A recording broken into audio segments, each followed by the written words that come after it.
Okay, so today's topic is Monte Carlo integration. All right, let me get your attention. Okay, so um, before I start talking about Monte Carlo integration, let me just give us a kind of a recap of where we are in the course, right? So the first 2 weeks have been all about getting values from a distribution, because very central to any kind of Monte Carlo method is the ability to draw random values from a distribution. We want truly random values, or at least something that resembles truly random values. So we have the pseudo number generator giving us random uniform values from 0 to 1. And then we've looked at all sorts of methods to go from random uniform to random anything else. So we looked at inverse CDF, we looked at rejection sampling, all these transformation and convolution methods, and you've had 2 homeworks on this stuff already, or you're working on your second homework, or at least you know that there's a second homework that covers random number generation, okay? And now we are going to transition from just getting random numbers, which is exciting and everything, but now we are going to use that to evaluate integrals, okay? And so with Monte Carlo integration, what we're going for is we're going to try to evaluate integrals by using the computer's ability to draw random values.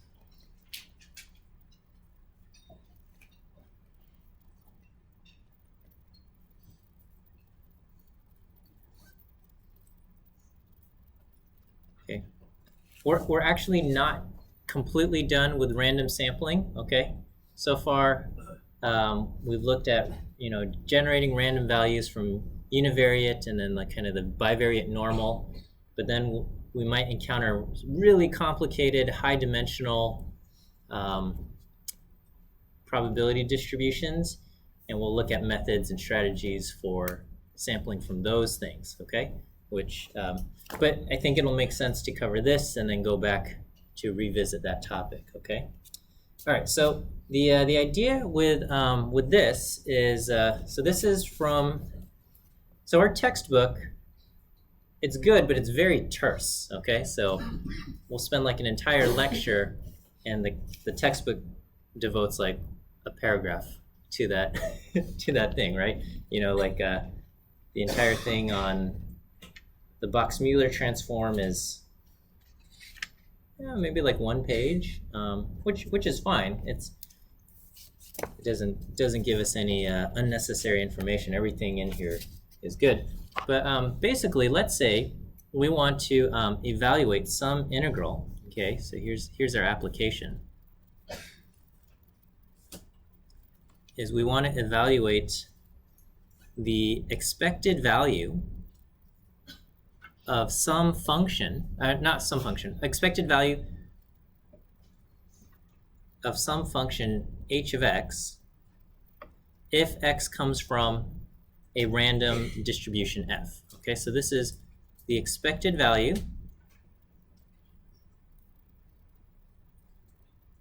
of some function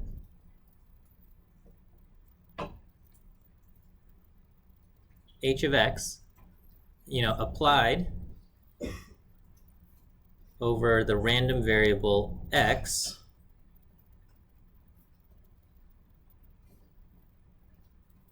where x comes from, or x has PDF f.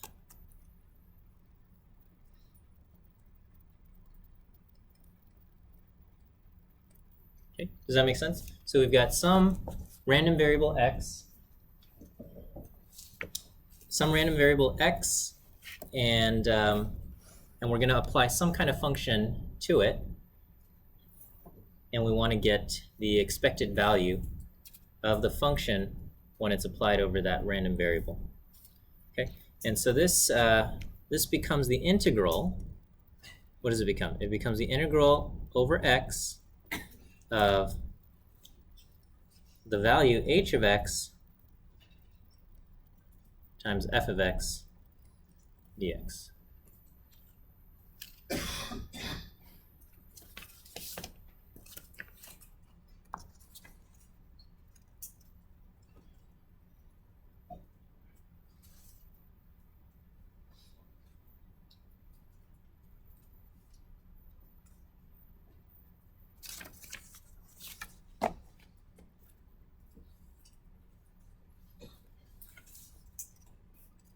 So this is what we're gonna go for, okay?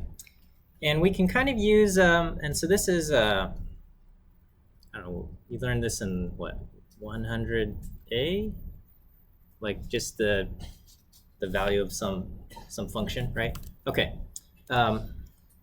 so we can use this to find the value of some integral, okay? So let's say we have some function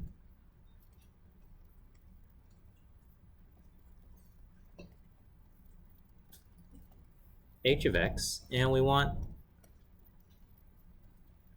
to compute the integral.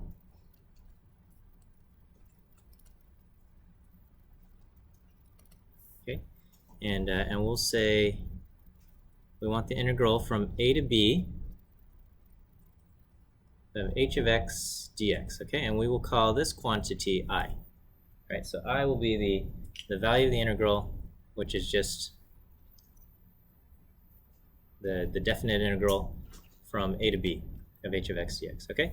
And so what we can do is we can say, well, the average value, we can say the average value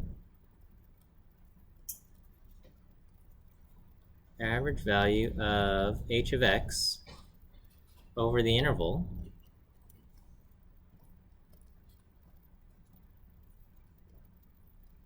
AB is going to be 1 over b minus a times this, or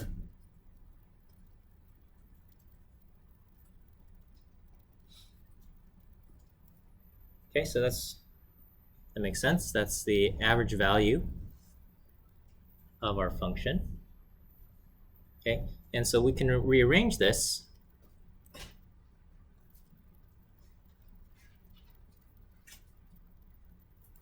terms, and we'll get and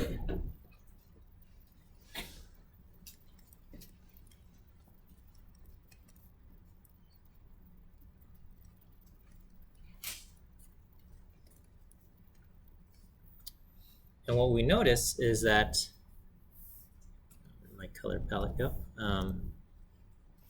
Is that this thing, 1 over b minus a,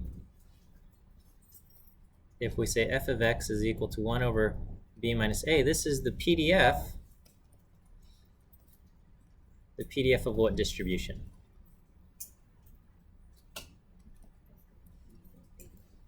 Of the uniform distribution on the interval a to b, right? So then this becomes the expected value of h of x, where x comes from the uniform on a to b.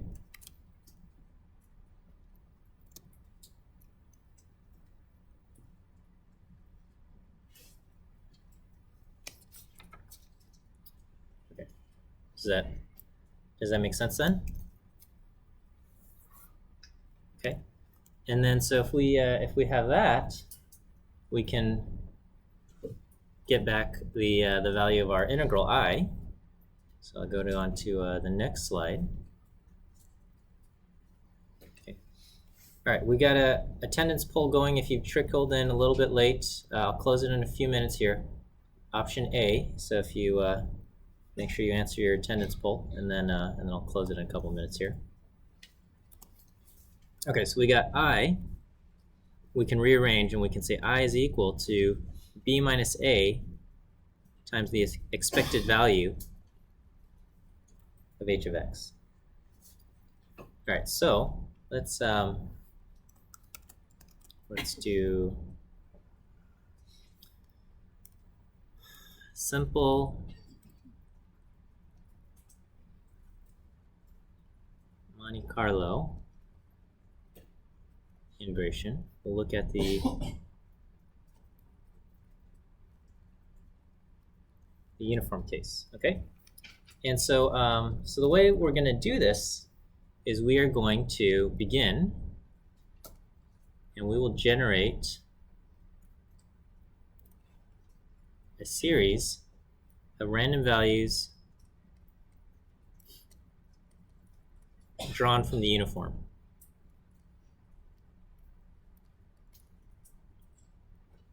Uniform on the interval a to b, okay? So we've got x, and we'll use superscripts, x1, x2, x super 3, all the way up to xn, and these are all drawn IID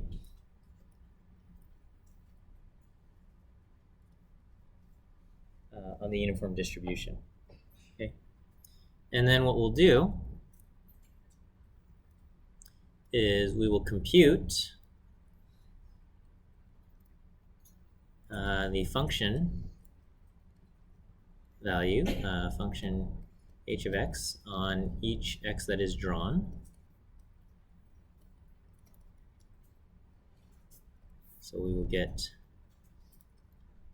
h of x1, h of x2,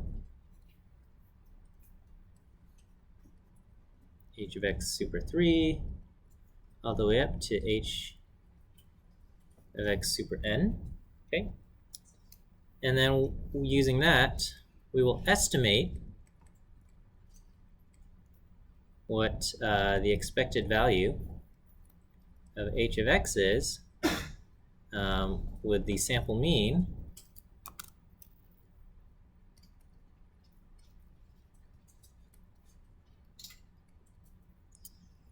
which we call the simple Monte Carlo estimator.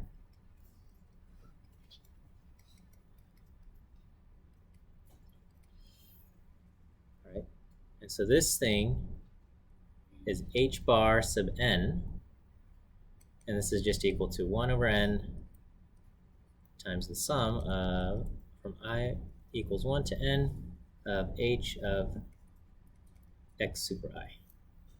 So all we're doing is we're just drawing a whole bunch of random values. We calculate the function at each of those things, take the sample mean of those. And that will give us an estimate h bar sub n.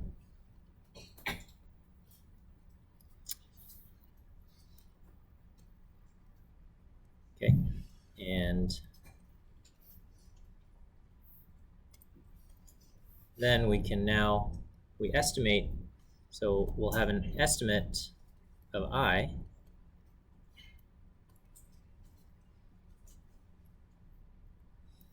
this we'll call I hat, and this will be b minus a times our estimate right here,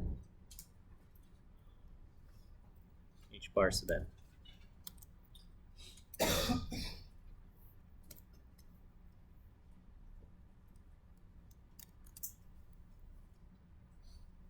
Does this kind of make sense, what we're doing? We're just drawing a bunch of values, throwing it into a function, calculate the function at all those different values, and just average all of those results. Okay, so let's explore some properties of this Monte Carlo estimator, h bar sub n.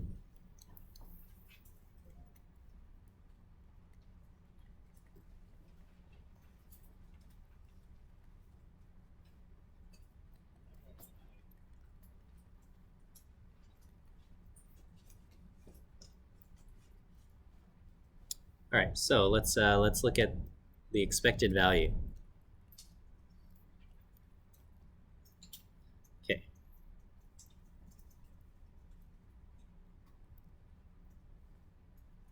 Well, what do you think, just intuitively, what do you think the expected value of this thing should be?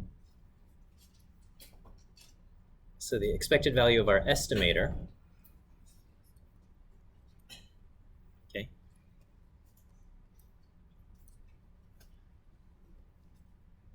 so our estimator is the sample mean of the function applied to all of our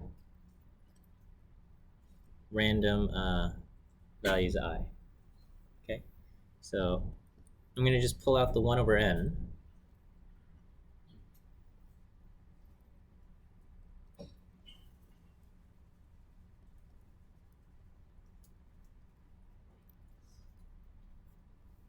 Okay, is that okay? All right, so keep in mind, each x super I is a random realization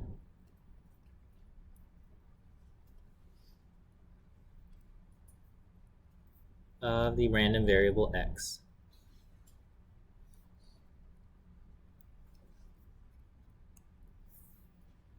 Okay, so if you have a whole bunch of these, well, not even a whole bunch, but what's the expected value of x of I? That's just going to be the expected value of x.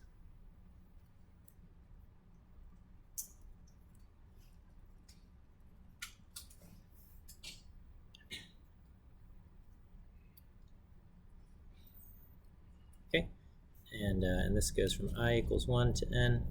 All right, okay, I'm going to go ahead and close our poll there. All right, and so now this becomes 1 over n, and if you sum up n of these things, you're going to get n e h of x, and then, okay, so the expected value of h bar sub n is equal to the expected value of h applied to a random variable x, and that's what we want. Okay.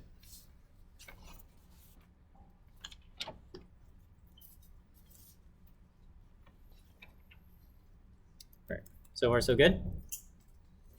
All right, let's explore the variance then.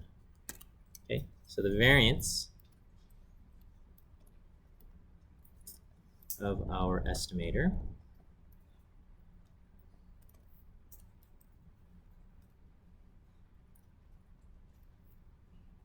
so the variance of this thing is going to be the variance of its definition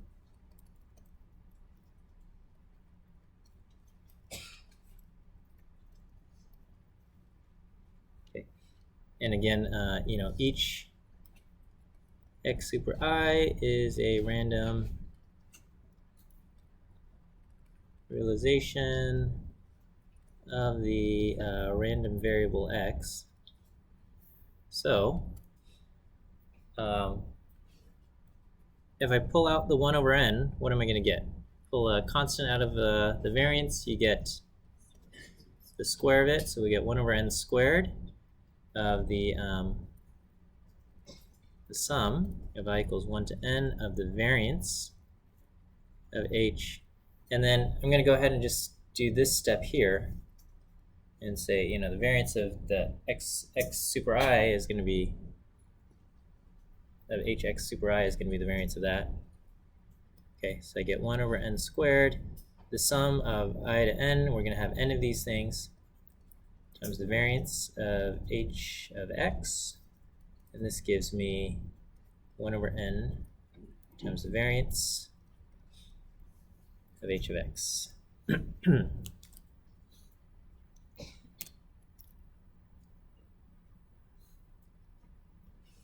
So the variance of our sample mean is basically 1 over n times the variance of the raw function, which makes sense, right? That kind of aligns with our understanding of how sample means work and stuff. Okay, and so now we can apply this to our estimates of I itself. Okay, so using the results that we have, that the expected value of h bar sub n is equal to the expected value of h of x, and the variance of our estimator, h bar of n, is equal to 1 over n times the variance of h of x. Our estimate of I, kind of the value of our definite integral,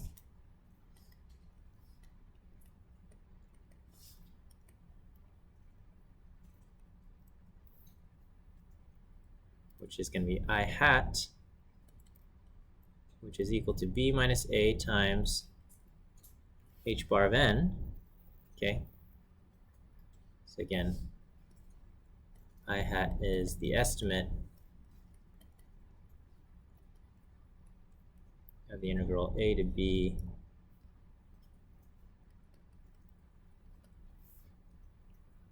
of h of x. Okay, so we'll go ahead and use these results, and we'll get the expected value of I. It's going to be the expected value of b minus a times h bar sub n. This becomes b minus a times the expected value of h bar n, and we get b minus a times the expected value of h of x, okay, which is equal to I, right? That's the definition of I, okay? So the expected value of I hat is I. So what does that mean? So I hat is an unbiased estimator of I.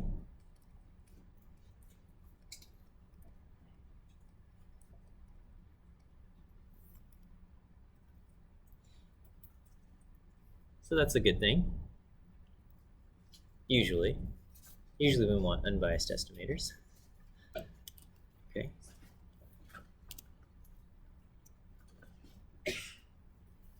Okay, what about the variance? The variance of I hat will be the variance of quantity b minus a.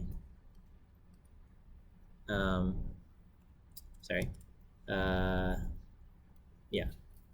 Variance of b minus a h bar sub n. Excuse me. So I can extract the constant b minus a, and I'll get b minus a quantity squared times the variance of h bar sub n. This becomes b minus a quantity squared times 1 over n variance of h of x. Or, I don't know if you want to combine the terms this way. It doesn't matter. All right. All right, and so there we have our variance.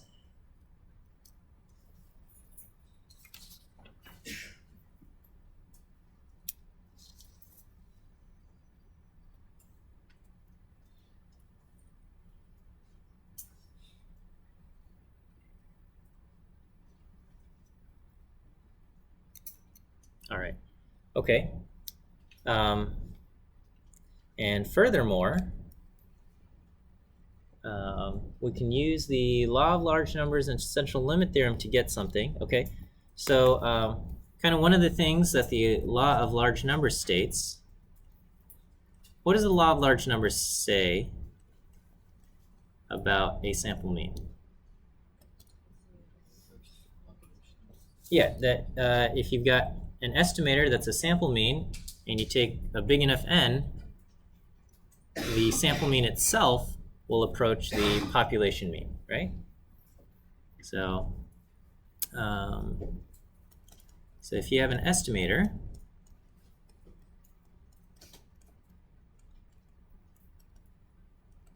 that is a sample mean, you know, as n increases, the estimator itself will approach its expected value.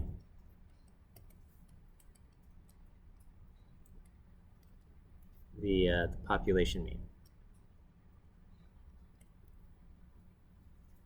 Okay, so we have estimator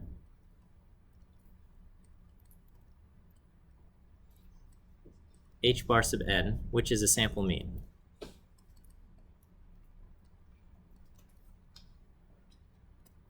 And so the expected value, and we also know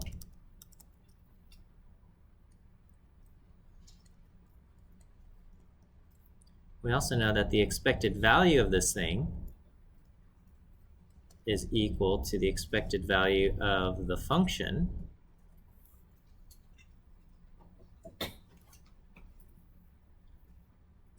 so we can also say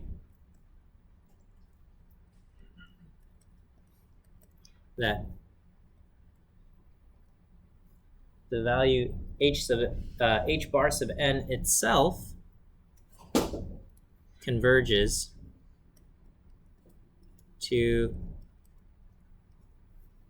e of h sub x. Okay, so the estimator h sub n itself, not just the expected value, but the estimator itself will converge, and if we want to get technical, the term is almost surely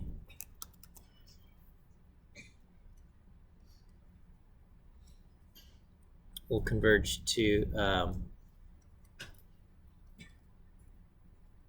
the expected value of h of x itself as n approaches infinity. Yes? What does almost surely mean? This was like the class I struggled the most in during my PhD studies. There's like different modes of convergence. There's converges surely, converges almost surely, converges in distribution, and converges in probability. And to be honest, I forget all of the differences. But if you go to grad school for statistics, you'll cover all of this stuff. All right, this is just N170B. Okay, yeah. So, do you remember the difference between the almost surely and yeah? You think like because I'm teaching this, I remember all of this stuff. No, I only remember the things I'm currently teaching at this moment. So, what? Yeah. So, unless you're like Professor Christo who remembers everything, but I only remember the stuff I'm like currently teaching. I got to review my notes and everything. I'm not that good. Okay. All right. So where am I? Okay. So we got this. Oh, okay. And then so also by the central limit theorem,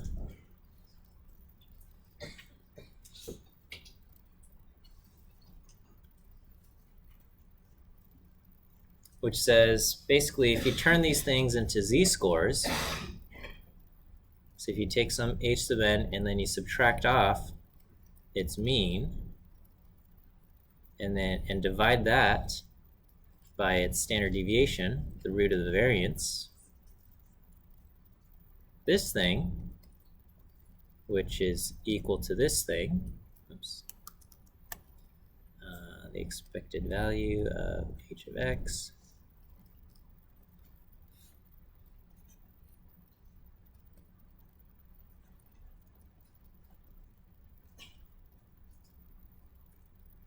this will have what?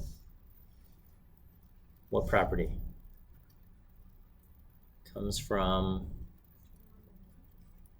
it'll come from the normal distribution, standard normal distribution.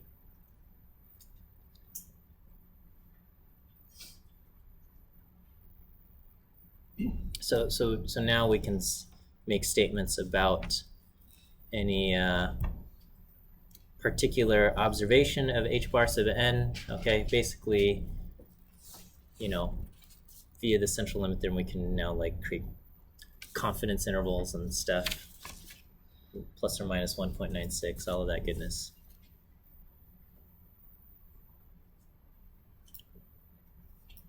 Okay, so all of this is like, all of these notes take up barely one page on page 65 in your textbook, and we will take a look at the textbook example here. Okay, all right, is this all okay? All right, great. All right, so we'll do our textbook example from page 65 in Intro Monte Carlo Methods with R. Okay, this is example 3.3. All right, so we're going to say we have some function h of x, which is equal to cosine 50x plus sine of 20 times x, and we add those two values and we square them for funsies. Okay, and what we want to do is we want to integrate. We want, well, to get an estimate of the integral from 0 to 1 of h of x dx, okay? So what we can do is we will use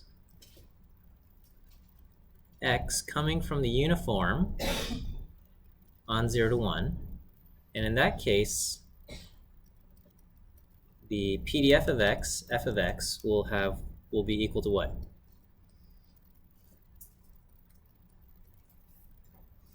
There's just one, right? So this becomes 0 to 1 of h of x of f of x dx. We will have the expected value over f of h of x, where x comes from uniform 0, 1.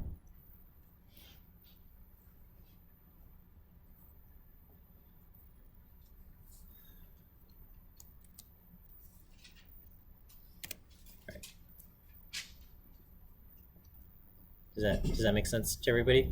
So I'm multiplying it by an f of x to kind of get it into this form where we're getting the expected value of our function over the value f, but really, I mean, f of x is just 1. Okay. All right, so what we will do, our steps will be generate many x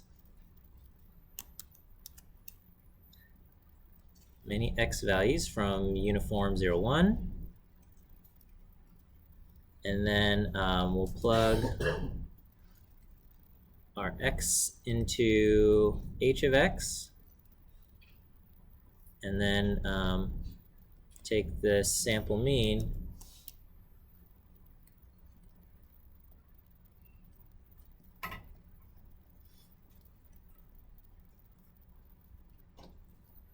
of our values, okay, of all the h of x super I, okay, to get h bar sub n. Okay, this is, I mean, in this form you can technically integrate it, I think, analytically. It's probably a pain and I don't feel like doing it, and I don't think I would be able to do it. But somebody who's good at integration can do it. But that somebody's not me. Okay, what we're going to do is I'm going to cheat, and I'm going to go to Wolfram Alpha, and we will ask for the answer. The integral from 0 to 1 of the quantity, what is it? Cosine 50x plus sine 20x quantity squared. I think that's our answer. Cosine 50x plus sine 20x. 20t squared. Okay. And Wolfram Alpha says this is, it's equal to this quantity, 8,240 minus 140 sine of 40 plus 42 sine of 100. Okay. And that's approximately equal to 0.96520. Okay. So if you did it analytically, you'd get this, and you'd say it's that. Okay. And this is what our thing looks like. You know, here, I'll rewrite the code for you guys. All right, so I'm gonna do like 1,000,000 random points here. And I'm gonna say h is a function of x, and what we're gonna calculate is the cosine of 50 times x plus the sine of 20 times x squared. Okay, and then I just say x is random uniform on 0, 1, and I want 1,000,000 of these things.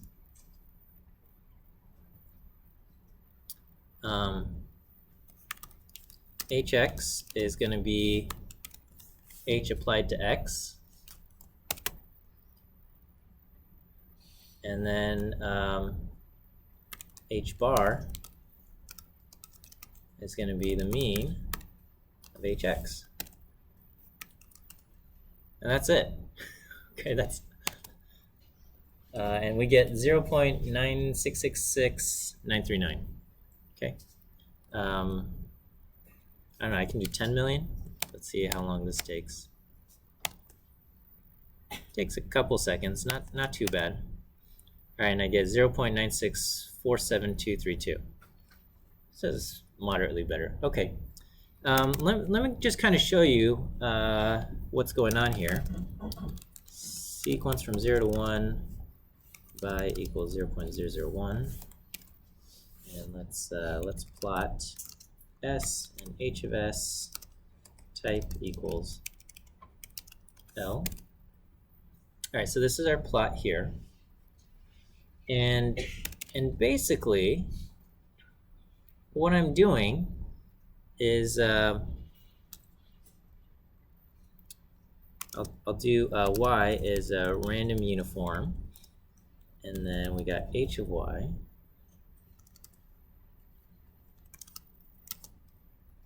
and then let me add a points at y and h of y. PCH equals 19, color equals red. Okay, so I get this value here, and let's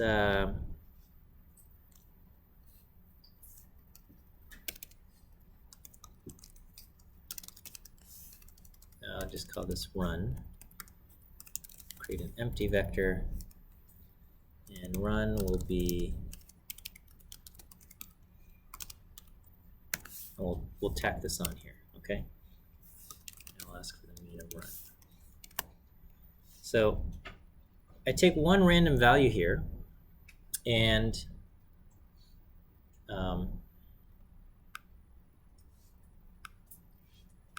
we're going to ask what's the value here, and it's 0.2911913, and then I'll plot another one, and this one ends up way up here, okay? And so now the mean of these two values, so if I ask, you know, what is run, I've got 0.2911913 and 3.3183, and the mean of those two values is 1.837. And then I'll do this again, and we get another value down here, and so the mean of these three values is 1.225. And basically I continue doing this, and I get a value up here, and the mean of these four values is 1.24. And let's just see. So here's another one. That one ends up down here, the mean of those 5 values is 0.997, and it just continues on like this. I get 0.8398335. Okay. Here, let me just for I in 1 through 100, I'll throw this into a loop, and it's going to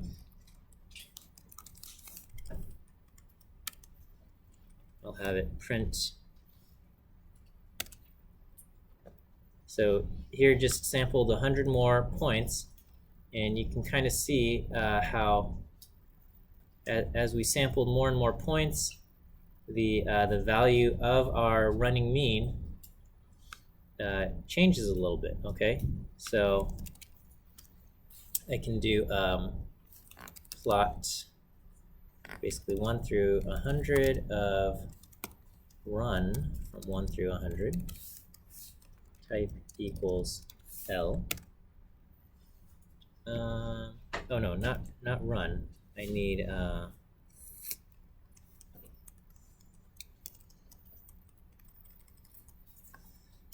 cumulative sum. Oh, I need cumulative mean.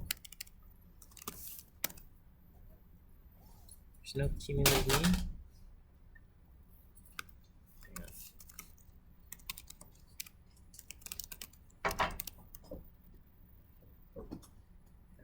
I guess that's it. All right, okay. There's no cumulative mean. There's cumulative sum divided by sequence along 100. That's not right. What am I doing wrong here?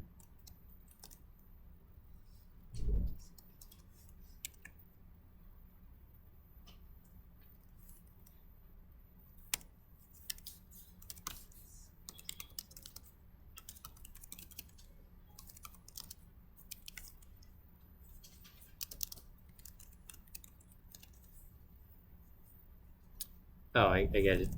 I'm sorry. Sequence along run. That's what I got to do. Okay.